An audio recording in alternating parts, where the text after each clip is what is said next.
Bien-aimés dans le Seigneur, une fois de plus, c'est un réel plaisir pour moi de vous recevoir encore dans le cadre de cette émission L'épée de l'Éternel de l'Église évangélique Venez à moi. Moi, c'est votre humble serviteur et votre frère, le révérend pasteur Jean-Jacques Kalenga Mbuyamba Mwena Bantu. Je suis le pasteur visionnaire de l'Église évangélique Venez à moi. C'est un réel plaisir pour moi de vous retrouver encore autour du thème que nous avons déjà entrepris ensemble, lequel est intitulé « Le fondement d'une vie chrétienne puissante et victorieuse ». Bien-aimés dans le Seigneur, il vous faut mener une vie chrétienne puissante et victorieuse. Le chrétien est un homme fort. L'Église chrétienne est une assemblée puissante, est une assemblée victorieuse. Dans nos églises, dans notre marche avec Dieu, dans notre vie chrétienne, nous devrions être puissants, nous devrions être forts et nous devrions aller de victoire en victoire. Telle est la volonté du Seigneur. Permettez-moi, bien-aimés dans le Seigneur, de revenir sur ce que j'ai dit dans la première partie de cette émission. La cause du fait que les chrétiens mènent une vie instable, une vie impuissante, une vie sans victoire. La cause, c'est que les chrétiens servent Dieu sans fondement. Les églises sont devenues impuissantes parce qu'il leur manque le fondement que Dieu a placé en elles. Les hommes ont remplacé le fondement de Dieu par autre chose. Les chrétiens ont remplacé le fondement que Dieu veut voir en eux par autre chose. Dans le cadre de ce thème, bien-aimés dans le Seigneur, je voudrais que vous et moi, nous puissions retrouver le véritable fondement pour mener une vie chrétienne puissante et victorieuse. Notre texte de base, je vous le rappelle, a été tiré du livre d'Exode au chapitre 25 et au 40e verset, où il est écrit « Regarde, puis exécute soigneusement selon les modèles qui t'est montré sur la montagne. » Oui, bien-aimés de le Seigneur, Dieu a fait sortir Israël de l'Égypte pour qu'il aille le servir. Dieu appelle Moïse à la montagne pour lui donner les règles de service, les règles d'adoration. Et parmi ces règles, Dieu donne à Moïse le modèle d'un tabernacle que Moïse devait construire avec le peuple. Et Dieu dit à Moïse, toi et le peuple, vous me construirez le tabernacle d'après le modèle que je vous ai donné. C'est pourquoi je ne cesse de vous dire et je ne cesserai de le dire dans le cadre de cette émission, bien-aimés dans le Seigneur, Dieu, on ne le sert pas de n'importe quelle manière, on le sert d'après le modèle qu'il a lui-même conçu, d'après le modèle qu'il a lui-même donné aux hommes, d'après le modèle qu'il a lui-même tracé. Nous n'allons pas nous attarder, bien-aimés dans le Seigneur, sur ce que Moïse reçut de la part de Dieu comme instruction du tabernacle dans l'Ancienne Alliance. J'aimerais au contraire, bien-aimés dans le Seigneur, puisque nous sommes de la Nouvelle Alliance, que nous puissions nous transporter très rapidement dans le Nouveau Testament, là où nous trouverons le modèle que Dieu a institué, le modèle que Dieu a placé, le modèle que Dieu a prévu pour que nous puissions le servir. Et en le servant d'après ce modèle-là, nous mènerons une vie chrétienne puissante et victorieuse. Sans plus tarder, bien-aimés dans le Seigneur, très chers frères et sœurs en Christ, j'aimerais que nous puissions prendre nos Bibles et que nous puissions lire dans l'évangile des Jean,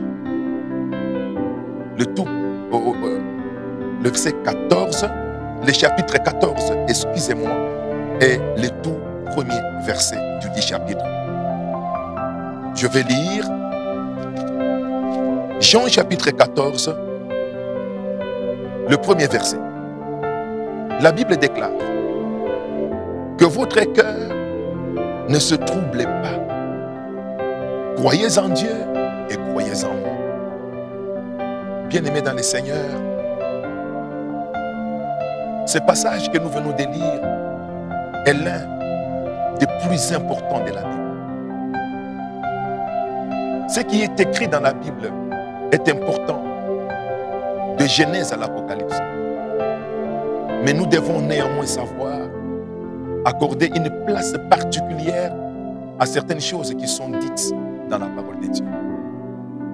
Le Seigneur dit à ses disciples, croyez en Dieu et croyez en moi. Que votre cœur ne se trouble pas. Le Seigneur dit ces paroles à un moment très fort. Pour la petite histoire, c'est lors du partage de la dernière Pâque du Seigneur avec ses disciples. Parce qu'après ces événements, le Seigneur va être arrêté, il va être battu, il va être crucifié, il va être mis à mort.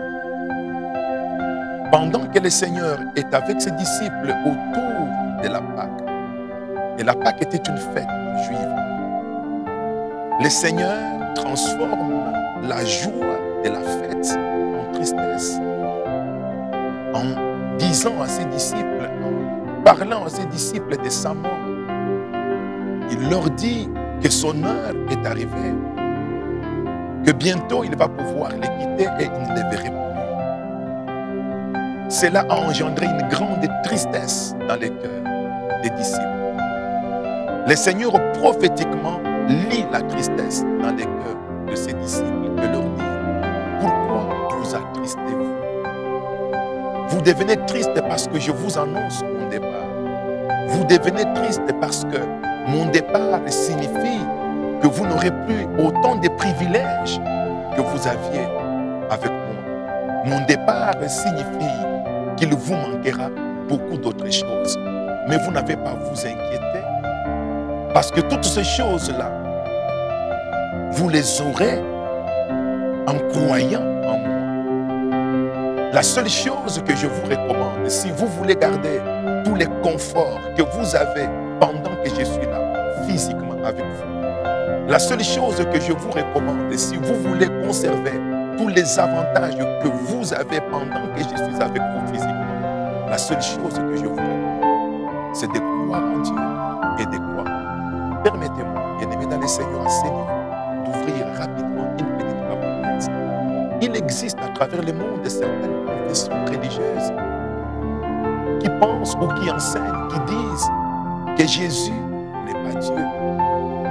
Mais la preuve que Jésus est Dieu vient de ce qu'il déclare lui-même.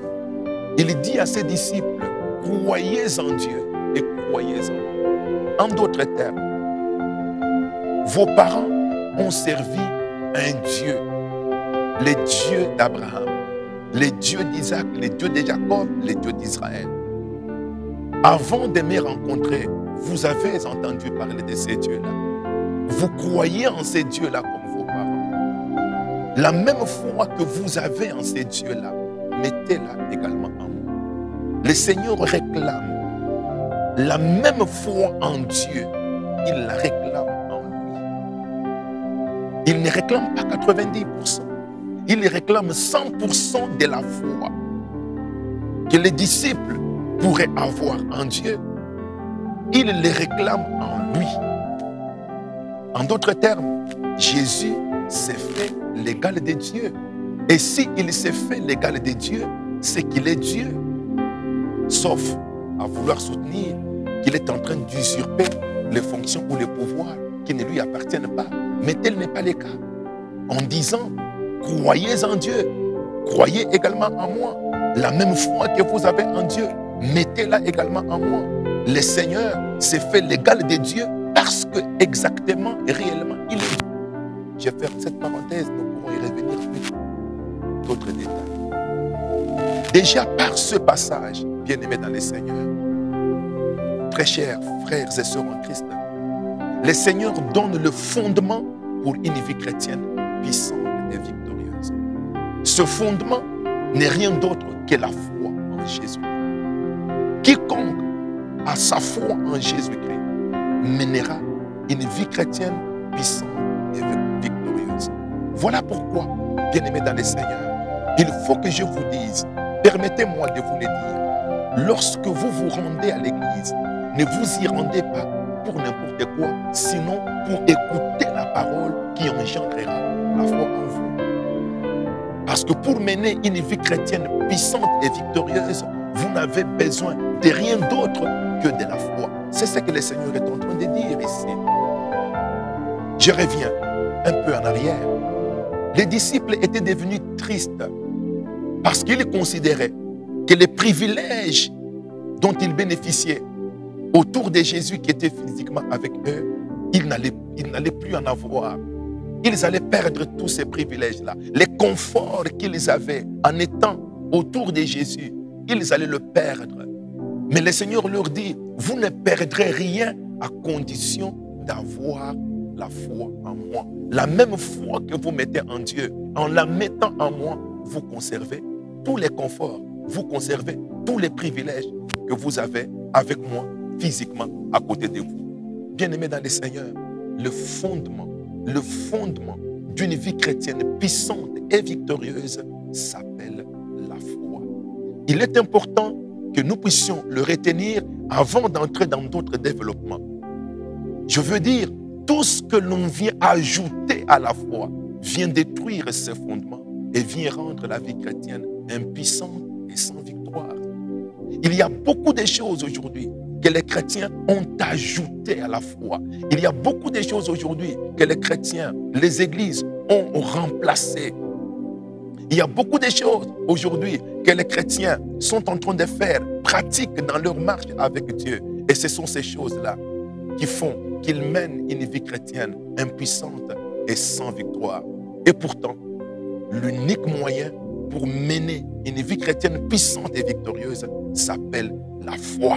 Bien-aimés dans le Seigneur, ce n'était là que la deuxième partie de notre émission. Que la paix et la grâce de Jésus-Christ soient avec vous, qu'elle vous accompagne de manière abondante et surabondante. Au nom de Jésus-Christ, soyez en paix.